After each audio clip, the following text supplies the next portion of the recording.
Hello, parishioners. How are you all doing? Holy Week is now about to arrive, and I left on the blog some resources for you.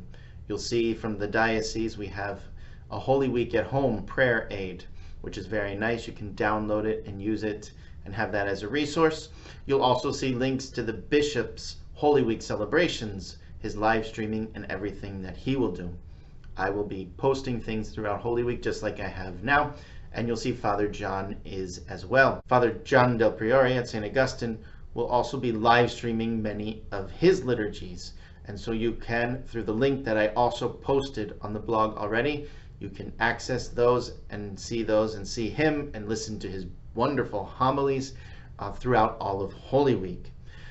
Some other bits of news we have starting tomorrow, we have every Saturday we'll be live streaming the Rosary from here, from my office, and every Saturday at 3 p.m. we will do that until we're able to be together again.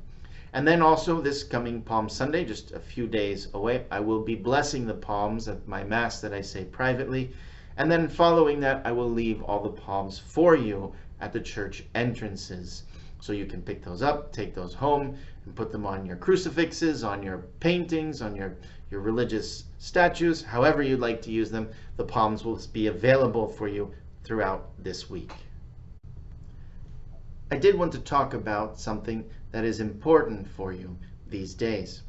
Now, as we approach Holy Week, which is a time that you want to spend with our Lord, spend those times in his suffering, in his death, and in his resurrection on Easter Sunday, you want to spend it with him.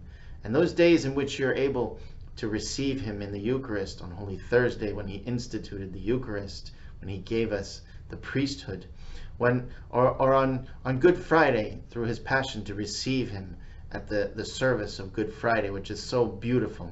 And then at the Easter Vigil and on Easter Sunday, how could we not want to receive our Lord, body, blood, soul, and divinity, and have him be ours and have us be his? Well, in this time in which you won't be able to do that, it'll be something that will break your heart. It'll be something that will leave you with a desire to be with him. That's what spiritual communion is. That's what spiritual communion is. What you need to make is what we call a spiritual communion. It's that longing, that desire that you have to be with our Lord. You make some sort of act in which you express that. We can see this in our own lives. For example, when we go to a cemetery and we bring flowers to a loved one and we talk to them and we put our hand on the grave and we open our hearts to them. We need to have that act of love for someone who we're not able to be with, but we need to express the love that we have for them and be with them in a way in which we're able to. The spiritual communion is very similar to that. We're not able to be with our Lord, body, blood, soul, and divinity, and receive him in communion these days. But precisely because we're not able to do that, we miss him. We want to be with him. And that spiritual communion is that way of showing our Lord that we really long to be with him. And this is the best we can do. It's like taking a picture of someone you cannot be with and, well, speaking to that picture, maybe holding it against your heart, maybe kissing that person in that picture. You see, it's the best you can do at that moment. That's what a spiritual communion is.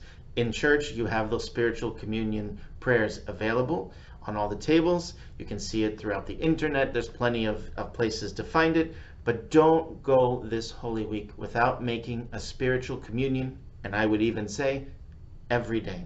On these days in which you cannot be with our Lord, express that desire to be with him.